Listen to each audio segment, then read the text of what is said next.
Hello दोस्तों, स्वागत है आपका अपनी YouTube channel Rohit Goswami law classes में। और आज हम आपको कराने वाले हैं एलएलबी थर्ड ईयर, सेम है आपका फिफ्थ, एक्ट है आपका लैंड लॉ यूपी, और इसे हम आगे रेवेन्यू कोड 2006 भी कहते हैं। इसका पूरा नाम होता है हिंदी में उत्तर प्रदेश राजस्व विभाग 2006। इसका जो कोड है 5004 है और क्वेश्चन नंबर हमारा 12 है। वेरी वेरी इंपॉर्टेंट है। जैसा कि आपको पता है, मैं सिर्फ वही क्वेश्चन आपको कराता हूं जो बहुत ज्यादा महत्वपूर्ण होते हैं। अब से पहले मैं आपके काफी क्वेश्चंस करा चुका हूं, आप प्लेलिस्ट पे जाकर उन्हें देख लीजिएगा। जब आप प्लेलिस्ट देखोगे वहां पर आपको सैम, कोड और एक्ट का नाम लिखा आपको मिलेगा। दूसरी बात, जो बच्चे, जो भाई बहन यूपी से नहीं है वो इस एक्ट को नहीं देखें, इन वीडियोस को नहीं देखें। अगर कोई अदर स्टेट से है लेकिन यूपी से अगर वो तैयारी कर रहा है लॉ की या लॉ कर रहा है तो वो कर सकता है, अदरवाइज वो व्यक्ति इसे ना देखें। और यूपी में ही अगर आप किसी अन्य यूनिवर्सिटी से हो, किसी अन्य विश्वविद्यालय से हो, वहां आपका कोड मैच नहीं कर रहा है तो आपकी परेशानी नहीं है, तो भी आप इसे कर सकते हो। ठीक है, कोड से कोई दिक्कत नहीं है। अगर यूपी से ही हो और आपका लैंड लो उत्तर प्रदेश लगा हुआ है, कोड मैच नहीं कर रहा है, तो आप इसकी तैयारी कर सकते हो। आगे चलते हैं। आज का जो क्वेश्चन है बहुत ही ज्यादा महत्वपूर्ण है, लेकिन यह क्वेश्चन डिपेंड करता है हमारे पहले वाले क्वेश्चंस पे। ठीक है, अगर आपने क्वेश्चन नंबर ये नक्शा देखा होगा और दूसरा था हमारा अभिलेख। ठीक है, एक था अभिलेख अधिकार और तीसरा कराया था हमने, मतलब इनके नंबर तो कुछ और थे लेकिन मैं काउंटिंग वाइज बता रहा हूं। एक नक्शा कराया था, अधिकार अभिलेख कराया था, और इसी में ही में हमने कराया था एक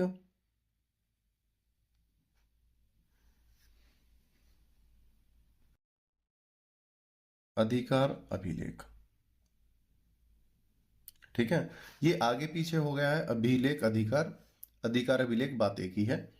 और उसमें क्या था, सर्वेक्षण, सर्वेक्षण या पुनरीक्षण। ये वाले क्वेश्चंस अब से पहले मैं करा चुका हूं। जिन्होंने ये वीडियोस आपने देखी होंगी, नक्शा, अधिकार अभिलेख पुनरीक्षण या सर्वेक्षण, उनकी समझ में यह क्वेश्चन बड़ी ही आसानी से आ जाएगा और एक कहानी की तरह लगेगा। अगर आपने ये क्वेश्चंस नहीं देखे हैं, स्टार्टिंग में ही मैंने आपको बता दिया है कि आप पीछे जाइए और प्लेलिस्ट चेक करिए, पहले इन क्वेश्चंस को देखिए। ठीक है, वीडियो में चलने से पहले आगे, रोहित गोस्वामी लॉ क्लासेस नाम से हमारा एक व्हाट्सएप पर भी चैनल है जिसका लिंक डिस्क्रिप्शन में है। ठीक है, वहां पर आपको लॉ से रिलेटेड अपडेट, न्यूज एंड अब नोटिफिकेशन प्रोवाइड कराए जाएंगे।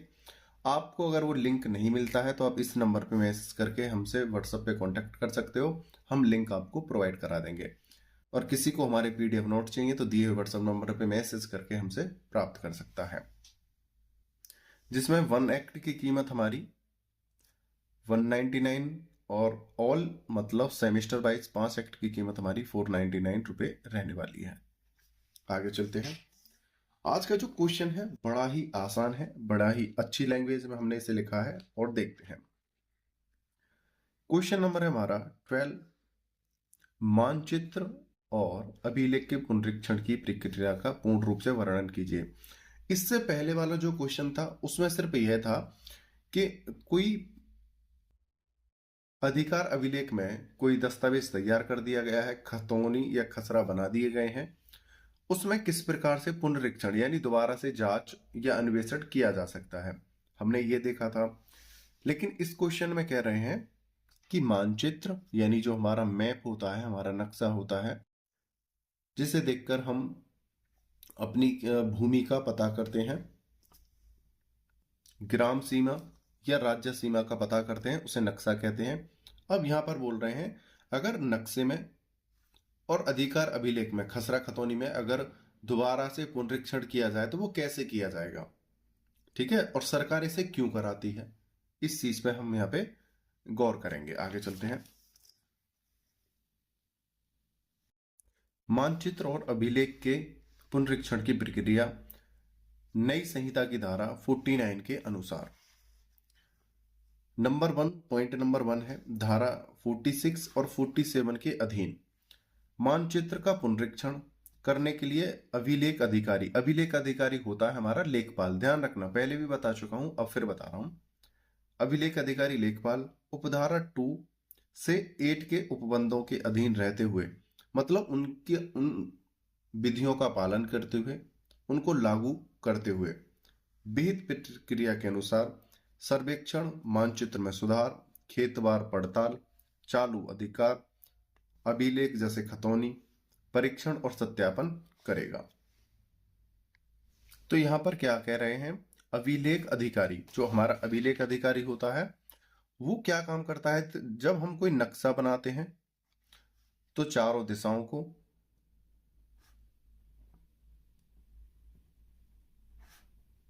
ठीक है, और जो भी वहां पर चिन्ह होते हैं उनको, या अन्य कोई जो चीजें होती हैं उनको वहां पर दर्शाते हैं जिससे कि पहचान हो सके। नक्शे का मतलब होता है पहचान करने वाले चिन्ह। ठीक है, आगे चलते हैं। अधिकार अभिलेख यानी जो हमारा लेखपाल होता है वो क्या करता है, खसरा तैयार करता है। खसरे में क्या है, 3 वर्ष के अंदर कौन सी फसल हुई है, 3 वर्ष के अंदर नहीं, 1 वर्ष के अंदर 3 बार, 1 वर्ष के अंदर 3 बार प्रत्येक खेत पर जाएगा और ये जांच पड़ताल करेगा कि कौन कौन सी फसल हुई है और किस व्यक्ति के नाम पर है, कोई लगान पर तो नहीं है या किसी ने लोन तो नहीं लिया है। उन सभी चीजों का वर्णन वहां पर करेगा। ठीक है, उसी प्रकार से नक्शे में अगर किसी व्यक्ति ने कोई भूमि का जो टुकड़ा है बेचा है, खरीदा है, बंटवारा हुआ है, लगान पर है या टैक्स दिया है, नहीं दिया है, उन सभी चीजों का वहां पर वर्णन करेगा नक्शे में। ठीक है, देखो टैक्स वाले का भी वर्णन नक्शे में क्यों करा जाएगा कि नक्शे में बताया जाएगा कि ये भूमि विवादित है, ये भूमि किसी कर्जदार की है, ये चीजें भी नक्शे में वहां पर शो होती हैं। आगे चलते हैं। और लेखपाल और क्या कार्य करेगा, मानचित्र में सुधार कर सकता है, जैसे नक्शा मैप में सुधार कर सकता है। खेतवार पड़ताल, जैसे प्रत्येक वर्ष में 3 बार प्रत्येक खेत पर जाएगा। चालू अधिकार, और जो उसके जो अधिकार हैं उनको लागू करेगा। अभिलेख यानी खतौनी, खतौनी में जो भी बदलाव हैं उन्हें सुचारू रूप से करेगा। देखो खतौनी को खेतवानी भी कहते हैं, मैं यहां पे लिख देता हूं। अब अगर आपका क्वेश्चन खेतवानी नाम से आ जाए तो आप परेशान ना होना। ठीक है, खतौनी को हम खेतवानी भी कहते हैं। ठीक है, आगे चलते हैं। और परीक्षण और सत्यापन करेगा। सत्यापन मतलब उन चीजों को सही ठहराएगा या गलत ठहराएगा, वो उन्हें जांच पड़ताल के बाद बताएगा। आगे चलते हैं। फर्स्ट नंबर का पॉइंट था, इसमें बता दी गई हैं क्या क्या कार्य उसके होंगे। दूसरे नंबर का पॉइंट है चालू अधिकार अभिलेख का परीक्षण और सत्यापन हो जाने के पश्चात नायब तहसीलदार ऐसे अभिलेख में लेखन संबंधी भूलों और गलतियों को यदि कोई हो शुद्ध करेगा और खातेदारों और अन्य हितबद्ध व्यक्तियों को नोटिस जारी करेगा। देखो ये तो एक सामान्य सी बात है, जब जांच पड़ताल हो रही है तो जो हमारा तहसीलदार होता है वो क्या है, अगर कोई गलती है तो उसे सुधारेगा, अगर गलती नहीं है तो उसे ऐसे की ऐसे रहने देगा। अगर कोई गलती है जिस भूमि पर है उस व्यक्ति की जिस व्यक्ति के नाम पर है उसे क्या है, एक नोटिस देगा। और नोटिस की एक समय सीमा होगी कि आप यहां पर आइए, आपकी भूमि में कुछ विवाद है या कुछ गलतियां हैं या कुछ सुधार करने बाकी हैं या कोई नया कानून आया है, उस आधार पर वो एक नोटिस देगा। आगे चलते हैं। जिसमें चालू अधिकार अभिलेख और ऐसे अभिलेख से जो विहित किया जाए सुसंगत उद्धरण किए जाएंगे, जिसमें भूमि के संबंध में अनेक अधिकार और दायित्व और उपधारा 1 में वर्णित क्रियाओं के दौरान उनमें पाई गई भूलों और विवादों का उल्लेख किया जाएगा। जैसे कि सबसे पहले तो ये देखा था पॉइंट नंबर 1 में हमने कि लेखपाल क्या क्या कार्य करेगा। नक्शा, खसरा, खतौनी, खेत की पड़ताल, ये सब काम करेगा। दूसरा पॉइंट देखा था, अगर गलतियां हैं तो सुधारेगा, अगर गलतियां नहीं है तो उसे ज्यों का त्यों रहने देगा। जिसकी भूमि पर या जिस स्थान पर गलतियां हैं उस व्यक्ति को नोटिस देगा। ठीक है, नोटिस देने के बाद उसे अपने पास बुलाएगा और उसे बताएगा कि आपकी भूमि में कुछ फॉल्ट है, आप इसे देखिएगा, हमारे पास आइएगा। ठीक है, और जब वो व्यक्ति उसके पास आ जाएगा तो वहां पर उन भूलों को सुधारा जाएगा और उन्हें हिदायत दी जाएगी उन्हें सुधारने की। ठीक है, आगे चलते हैं, तीसरे नंबर का पॉइंट देखते हैं। कोई व्यक्ति जिसे उपधारा 2 के अधीन नोटिस जारी की गई हो, नोटिस की प्राप्ति के दिनांक से 21 दिन के भीतर नायब तहसीलदार के समक्ष उसके संबंध में आपत्तियां प्रस्तुत कर सकता है। जैसे जो नायब तहसीलदार जो लेखपाल है वो क्या कर रहा है, पुनरीक्षण। पुनरीक्षण का मतलब होता है किसी भी कार्य को दोबारा से करना। भाई लेखपाल का क्या कार्य होता है, भूमि व्यवस्था बनाए रखना। ठीक है, उसमें फेरबदल करते रहना जो भी उसमें बदलाव हो रहे हैं। अगर लेखपाल ने कोई एक बार बदलाव कर दिया है और लेखपाल को या राज्य सरकार को ये लगे कि ये गलत है या हमें इसमें दोबारा से जांच कराना चाहते हैं तो उसे कहते हैं पुनरीक्षण। पुनरीक्षण कह लो, सर्वेक्षण कह लो, जांच, अन्वेषण, विचारण, कुछ भी आप कह सकते हो। ठीक है, तो लेखपाल जिसकी भूमि में कोई फॉल्ट है तो वो एक नोटिस देगा और नोटिस के 21 दिन के भीतर जिस व्यक्ति के नाम पर नोटिस है उसको यह अधिकार है कि वो तहसील में आकर अपनी उन व्यवस्थाओं का, उन कारणों का वहां पर उल्लेख करे जो वहां पर हुए हैं, जो फॉल्ट उसकी जमीन पर है। या ऐसे हो सकता है कि जो भूमि का जो मालिक है, भूमि का मालिक है जिसके पास नोटिस गया है, सरकार या लेखपाल कह रहा है कि आपकी जमीन में कुछ गड़बड़ है। ठीक है, लेकिन भूमि का जो अधिकारी है वो कह रहा है कि देखो मेरे पास पूरे दस्तावेज हैं और मेरे भूमि पर इस प्रकार का कोई विवाद नहीं है। वो 21 दिन के अंदर वहां पर विवादित भूमि पर जाकर अपने कोई साक्ष्य वहां दे सकता है। ठीक है, या अपनी बात रख सकता है। दोबारा से देखना, अब आपको ये समझ में आ जाएगी। कोई व्यक्ति जिसे उपधारा 2 के अधीन नोटिस जारी की गई हो, नोटिस की प्राप्ति के दिनांक से जिस दिन उसे नोटिस प्राप्त हो रहा है 21 दिन के भीतर नायब तहसीलदार के समक्ष उसके संबंध में आपत्तियां प्रस्तुत कर सकता है।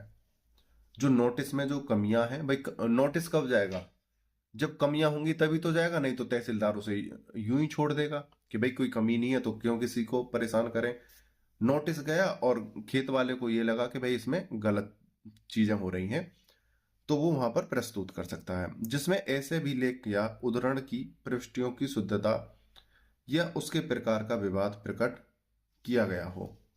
ठीक है, या उसमें किसी किसी भूमि पर दो व्यक्तियों का विवाद चल रहा हो तब भी उसे वहां पर आके कुछ अपनी सफाई में या दस्तावेज वहां प्रस्तुत करने होंगे और लेखपाल उन्हें देखेगा।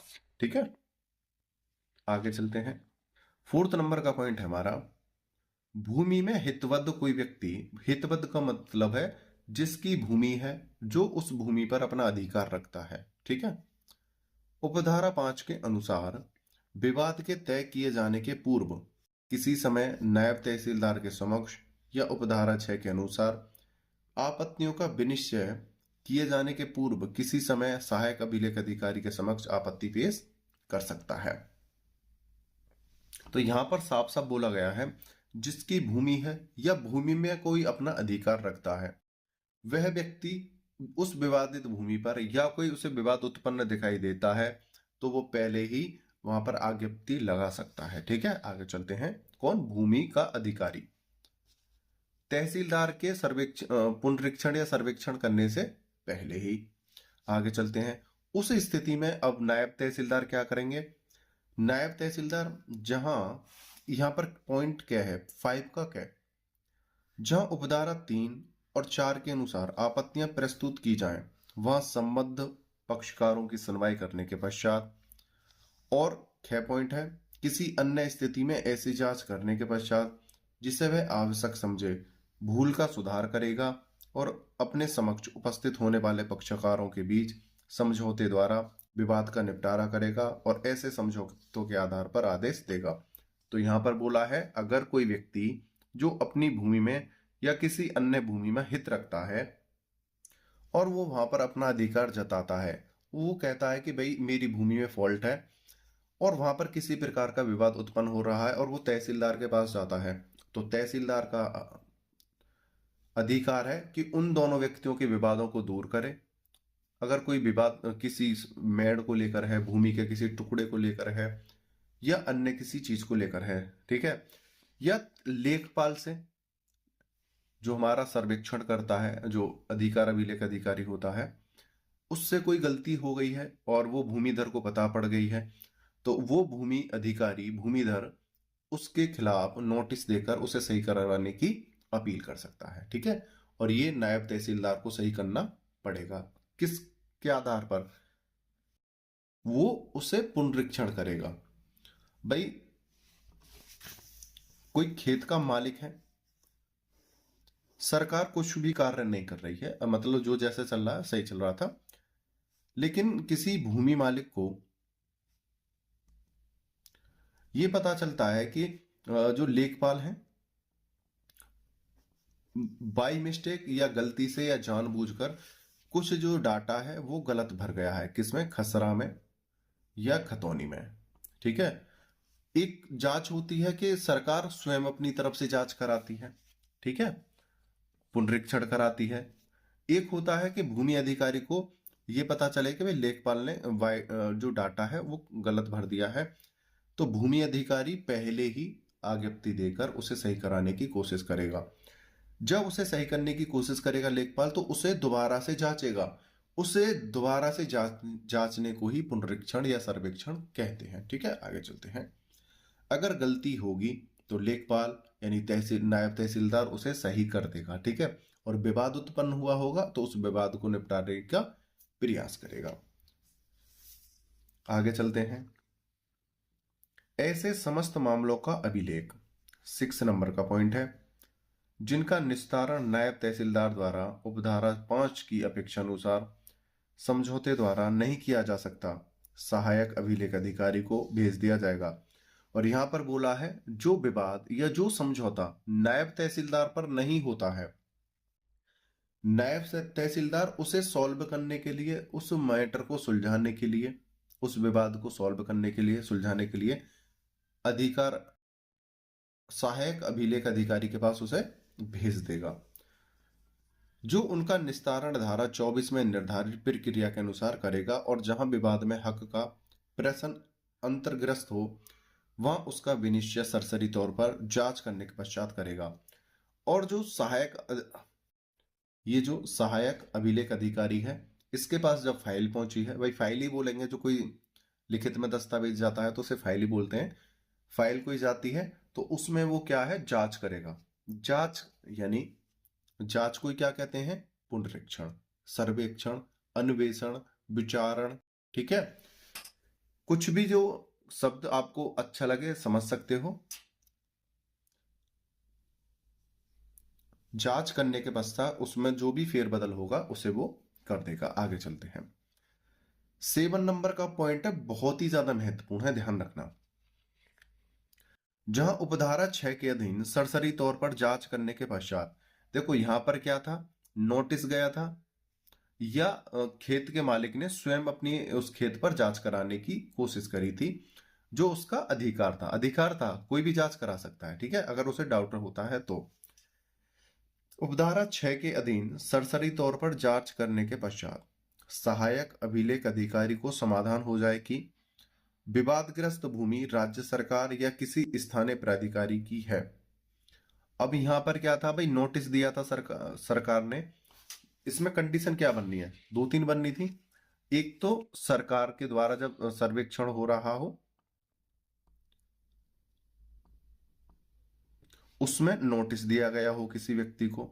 ठीक है, दूसरा, किसी व्यक्ति को अपनी भूमि में लेखपाल के द्वारा खसरा खतौनी में अगर कोई गलती है उसे सही कराने के लिए वो क्या है, याचिका दे सकता है तहसील में। ठीक है, अब दोनों में ही क्या होगा, पुनरीक्षण होगा। नोटिस के द्वारा तो पुनरीक्षण होगा, और व्यक्ति खुद अपनी याचिका लेके आएगा तो पुनरीक्षण होगा। ठीक है, और लेखपाल ने कोई गलती कर दी है, उसकी जांच हो रही है, लेकिन जांच में क्या पाया गया कि जो लेखपाल ने भरा था या जिस भूमि पर यह दावा कर रहा है, ये भूमि तो सरकारी है, सरकारी है, ये तो राज्य सरकार की भूमि है। तो ऐसी स्थिति में क्या होगा, गए तो अपने अधिकारों को सही कराने थे, या सरकार मतलब सर्वेक्षण कराया तो खुद नोटिस दिया था और उनको बुलाया था। तो ऐसी स्थिति में उस जमीन को जिस पर वो व्यक्ति अपना अधिकार जता रहा है, अगर भूमि व्यक्ति की है, जो मालिक है, तो उसे दे दी जाएगी। अगर वो कब्जा करके बैठा है, याचिका दायर करने के बाद भी गलत तरीके से उसे हड़पना चाहता है, या सरकार ने नोटिस दिया और पता चल गया कि इसने जबरदस्ती हड़प करा है, तो ऐसी स्थिति में सरकार उस भूमि को खाली कराएगी। और खाली कराने के लिए सरकार को चाहे कोई भी जतन करने पड़े या कोई भी पावर लगानी पड़े, वो वहां पर लगाकर उसे खाली कराने की अधिकारी होगी। जहां उपधारा 6 के अधीन सरसरी तौर पर जांच करने के पश्चात सहायक अभिलेख अधिकारी को समाधान हो जाए कि विवादग्रस्त भूमि राज्य सरकार या किसी स्थानीय प्राधिकारी की है, वहां ऐसी भूमि पर अप्राधिकृत अध्यासन रखने वाले व्यक्ति को, मतलब अप्राधिकृत अध्यासन यानी जबरदस्ती अपना अधिकार जताने वाले या बेईमानी तरीके से अपना अधिकार जताने वाले व्यक्ति को बेदखल कराएगा, और इस प्रयोजन के लिए ऐसे बल का प्रयोग कर सकता है या करा सकता है जो आवश्यक हो। क्या है, यहां पर साफ साफ लिखा है, ऐसे बल का प्रयोग कर सकता है या करा सकता है जो आवश्यक है। कोई व्यक्ति जबरदस्ती सरकारी भूमि पर कब्जा करके बैठा है या गलत तरीके से उस पर काबिज होना चाहता है, और सरकार ने एक तो प्रक्रिया है नोटिस दी हो, या जब नोटिस से पहले ही कोई व्यक्ति अपनी भूमि को सही कराने की कोशिश करे, लेकिन वो भूमि उसकी नहीं थी, वो झूठा ही अपना अधिकार जताने का प्रयास कर रहा था, तो ऐसी भूमि को सरकार खाली करा सकती है। उसके लिए चाहे वो कोई भी बल लगाए, वो लगा सकती है। 8 नंबर का हमारा पॉइंट है, उपधारा 6 या उपधारा 7 के अधीन सहायक अभिलेख अधिकारी द्वारा दिए गए किसी आदेश से व्यथित कोई व्यक्ति ऐसे आदेश के दिनांक से 30 दिन के भीतर विहित रीति से अभिलेख अधिकारी को अपील कर सकता है, और अभिलेख अधिकारी का ऐसी अपील पर प्रत्येक आदेश धारा 110 के उपबंधों के अधीन रहते हुए अंतिम होगा। यहां पर बोला है कोई व्यक्ति जैसे अपील करता है नोटिस के, यहां पर ये जो दिया है उसे खाली कराने के लिए, ठीक है, उसे दोबारा से कोई व्यक्ति 30 दिन के भीतर कोई दोबारा से फिर नोटिस डालता है कि भाई देखो ये तो गलत हो रहा है, उस पे क्या है, अभिलेख अधिकारी धारा उपधारा 6 और उपधारा 7 के अधीन रहते हुए उस मामले में अगर अपना अंतिम निर्णय दे देती है धारा 110 के अनुसार, या उसमें कोई निश्चय कर देती है, तो वो क्या होगा, अंतिम होगा। उसके बाद कोई भी व्यक्ति दोबारा से याचिका नहीं डाल सकता है भूमि के लिए। ये था क्वेश्चन आपका 12 नंबर का। ठीक है, दूसरी बात, यह क्वेश्चन आपको और अच्छा समझ में तब आएगा जब आप नक्शा देखोगे, अभिलेख अधिकार देखोगे, ठीक है, अधिकार अभिलेख सर्वेक्षण वाले क्वेश्चन को देखोगे, और स्टार्टिंग वाली जो हमारी वीडियोस हैं, तब आपको ये चीजें बहुत इजी समझ में और आएंगी। आपने वीडियो को देखा है उसके लिए धन्यवाद। हमारा रोहित गोस्वामी लॉ क्लासेस नाम पर व्हाट्सएप पर भी एक चैनल है, लिंक डिस्क्रिप्शन में है, अगर नहीं मिलता है तो व्हाट्सएप पे मैसेज करना, फॉलो कर लेना।